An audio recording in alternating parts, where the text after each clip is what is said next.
Tom classes स्वागत करता है आपका समय का कारवां हमारे कार्यक्रम में। तो हम चर्चा कर रहे हैं अलेक्जेंडर द ग्रेट और उसके अभियानों की। हम उसके जीवन से सीखने की कोशिश कर रहे हैं और जानने की कोशिश कर रहे हैं कि समय के चक्र में उस समय क्या हुआ था। तो शुरुआत करने से पहले मैं बता दूं कि हम हैं tomclasses.com और हम कई एग्ज़ाम्स की तैयारी कराते हैं और ऑनलाइन ट्यूशन कराते हैं। तो आप हमारी ऐप गूगल प्ले स्टोर से डाउनलोड करें या फिर आप हमें www.tomclasses.com पे कनेक्ट करें। तो अब हमने देखा कि अलेक्जेंडर द ग्रेट वो जो है ना सेंट्रल एशिया से निकल चुके हैं और वो तक्षशिला तक पहुंच चुके हैं। तो इस एपिसोड में हम आगे चर्चा करेंगे अलेक्जेंडर द ग्रेट का तक्षशिला में वो रुके तो उन्हें क्या मिला, क्या सीख मिली और फिर आगे जो भारत की तरफ उनके अभियान है उसके बारे में। लेकिन एक छोटा सा ब्रेक लेते हैं और फिर कंटिन्यू करते हैं। धूल से लिपटे इतिहास के पन्ने, अनकही कहानियां सब है यहाँ। नदियों का संगम, पहाड़ों की छांव, सभ्यताओं का उदय, समय का कारवां।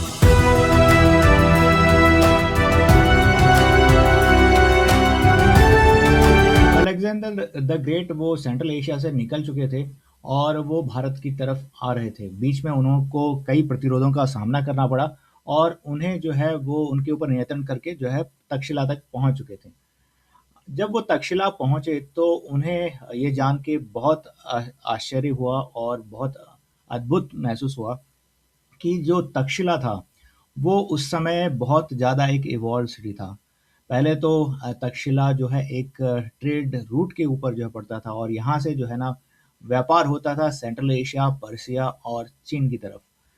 और इस क्षेत्र में जो है भारत के देखिए कि कई यूनिवर्सिटियाँ हुआ करती थी उस समय के काल में।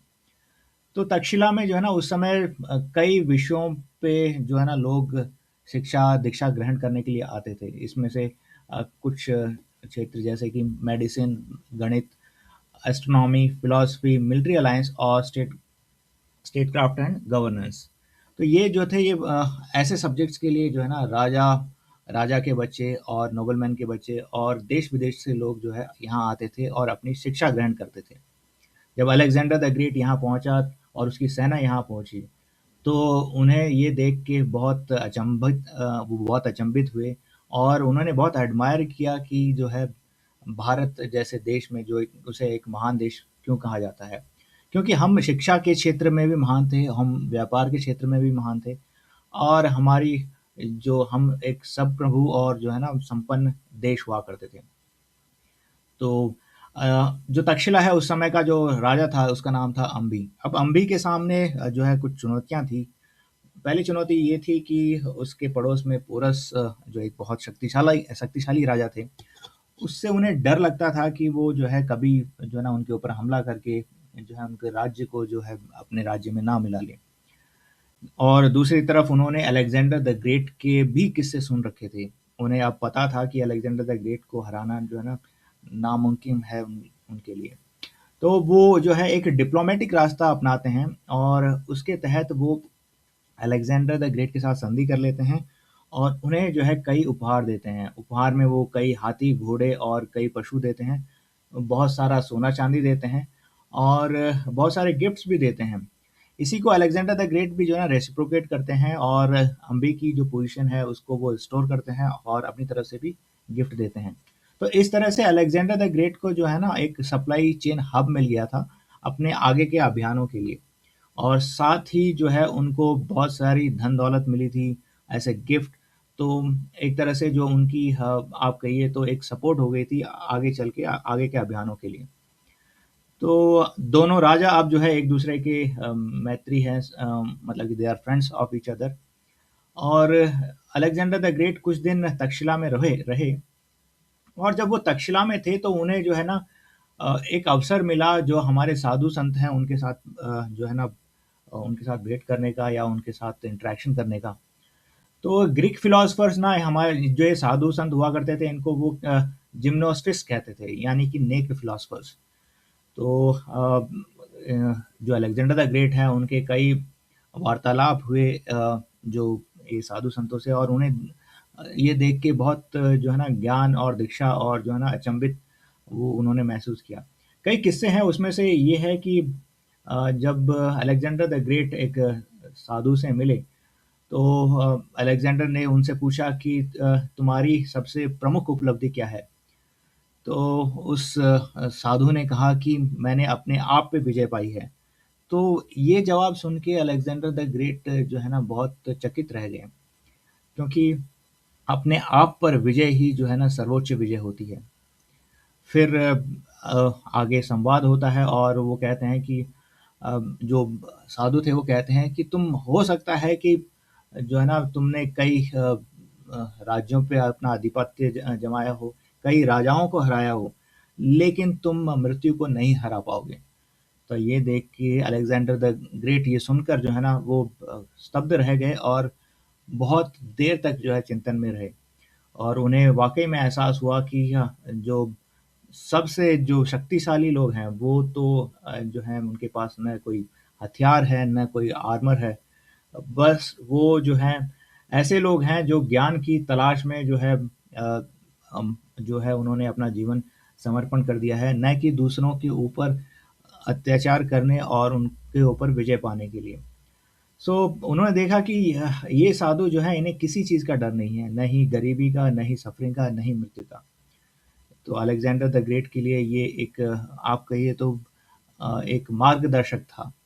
आपको याद होगा कि अलेक्जेंडर द ग्रेट जो है ना ऐसे लोगों से काफ़ी ज़्यादा प्रभावित थे। उनके राज्य में मैसिडोनिया में एक जो है फिलॉसफर थे और उनके अच्छे खासम-खास दोस्त भी थे जिनका नाम था डायोजेनिस।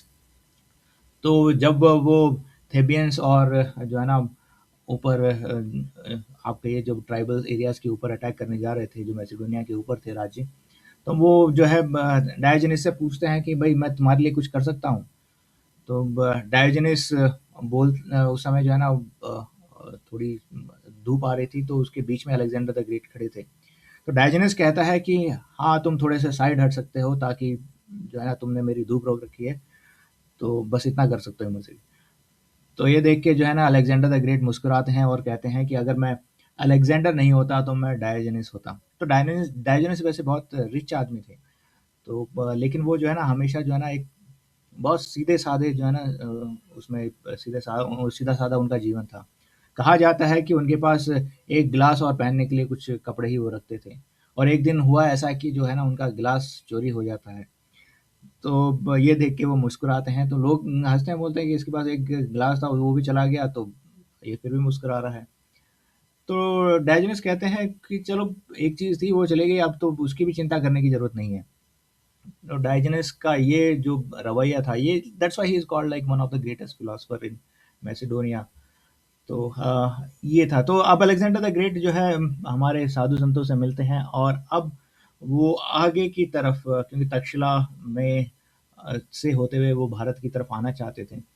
तब इतने में जो है ना अलेक्जेंडर द ग्रेट के पास ना खबर पहुंचती है कि जो पोरस राजा हैं उनके पास कई जो है ना सैकड़ों हाथी हैं, उनके पास जो है अच्छी खासी फौज है, और वो जो है झेलम के उस नदी, या जो ना ग्रीक उसे हेडास्पस रिवर कहते हैं, तो जो झेलम के उस पार है वो राजा जो है ना बहुत शक्तिशाली राजा है।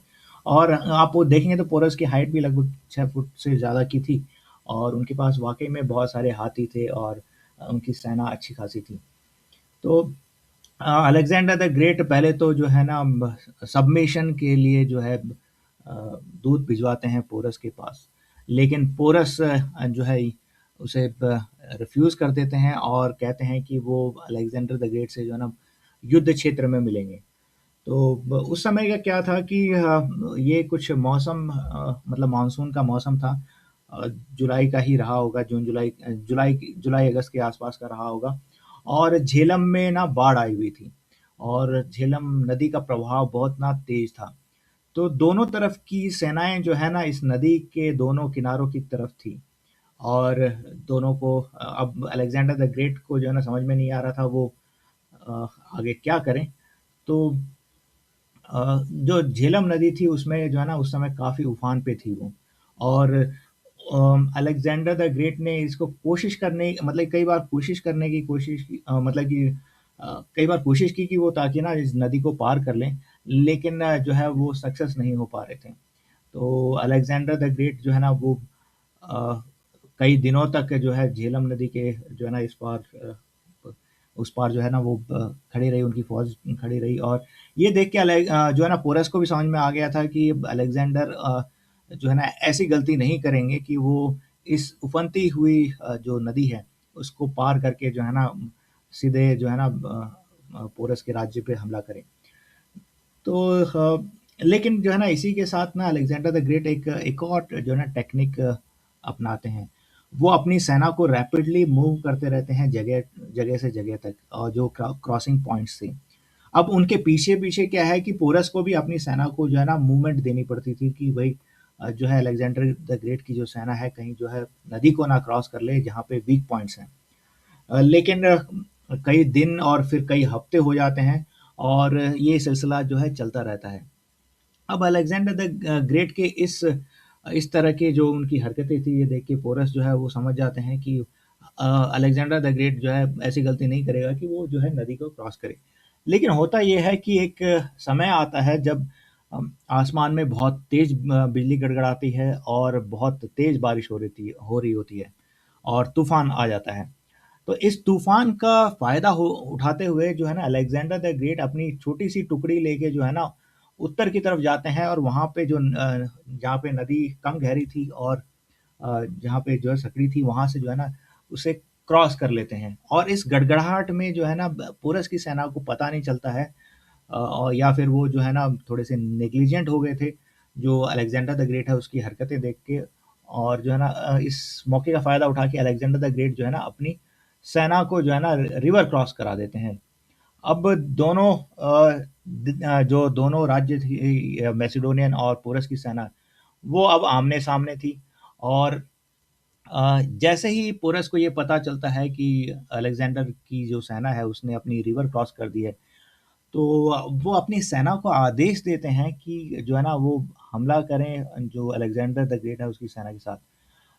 तो दोनों सेनाएँ अब आमने-सामने हैं, तो मैसिडोनियन में इलाइट कैवेलरी थी और फेनिक्स इन्फेंट्री थी। और पोरस के पास इन्फेंट्री थी, कैवेलरी थी और रथ थे और वार एलिफेंट्स थे। अब मैसिडोनियंस को तो जो है ना ये इतने बड़े विशालकाय हाथी देख के जो है ना बहुत ज़्यादा डर लग रहा था। एवन उसके घोड़े भी जो है ना बहुत डरे हुए थे और डर रहे थे। और लेकिन होता ये है कि जो बारिश इतनी थी तो उसमें जो है ना रथ रथ जो है ना वो धंस गए थे। तो रथ तो किसी काम के नहीं आए इस युद्ध में पोरस की तरफ से। तो ये लड़ाई शुरू हो जाती है और इस लड़ाई में पहले तो अलेक्जेंडर की जो कैवलरी है वो आप कहिए तो पोरस की फ्लैंक है उसके ऊपर हमला करती है। और ये देख के जो है ना जो पोरस था उसने अपने हाथियों को जो है ना आगे किया और मैसिडोनियंस पे हमला किया। तो देखते ही देखते इन हाथियों ने कई मैसिडोनियंस को जो है ना कुचल दिया और जो है घोड़े जो है ना बिदक के भाग गए वहाँ से। एंड वहाँ पे पूरी तरह से अफ़रा-तफ़री फैल गई थी। और साथ में जो है ना यहाँ पे दलदल ही इलाका हो गया था बारिश के कारण और स्टॉर्म के कारण। तो रथ तो नहीं चल पा रहे थे लेकिन जो लड़ाई क्षेत्र था उसमें जो है ना दोनों तरफ की सेनाओं को जो है ना एक ग्राउंड नहीं मिल पा रहा था। लड़ाई कई घंटों तक चलती रही। अब इस लड़ाई में एक मौका देख के जो है ना अलेक्जेंडर की जो कैवलरी थी उसने फिर से जो है जो पोरस की फ्लैंक्स थी उसके ऊपर हमला किया।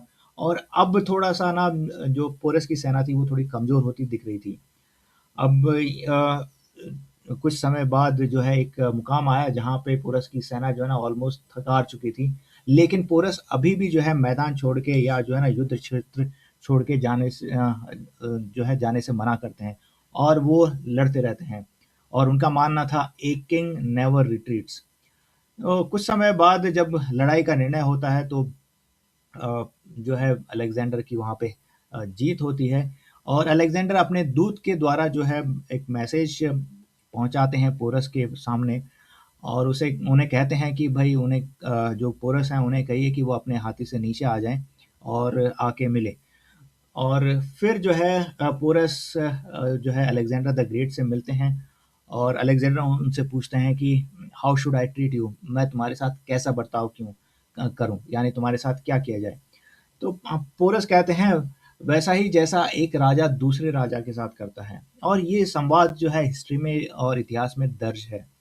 अलेक्जेंडर द ग्रेट जो है पोरस की ही बहादुरी को देखते हुए जो है उनसे बहुत ज़्यादा प्रभावित होते हैं और उसकी बहुत ज़्यादा प्रशंसा करते हैं और उनकी तरफ मैत्री का हाथ बढ़ाते हैं और उनके उनका राज्य उनको दे देते हैं और साथ ही उनके राज्य में और भी कई क्षेत्र जो उन्होंने जीते थे, वो भी जो है उनके अधीन कर देते हैं।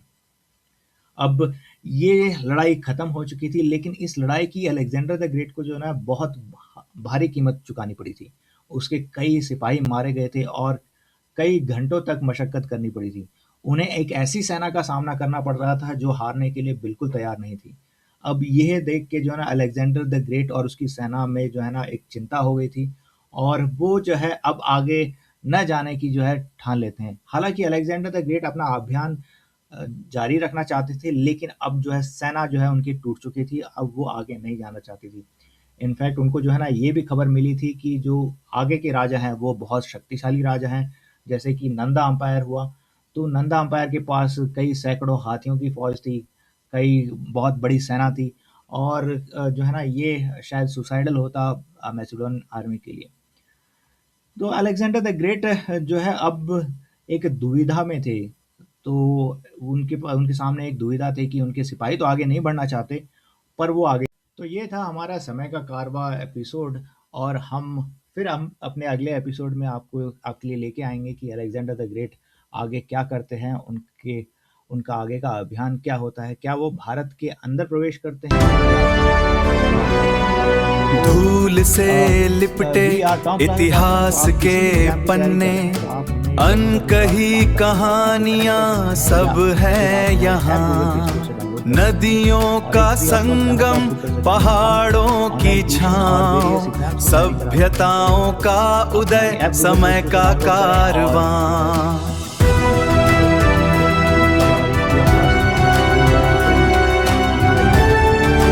healthy and keep smiling. We are tomclassic.com.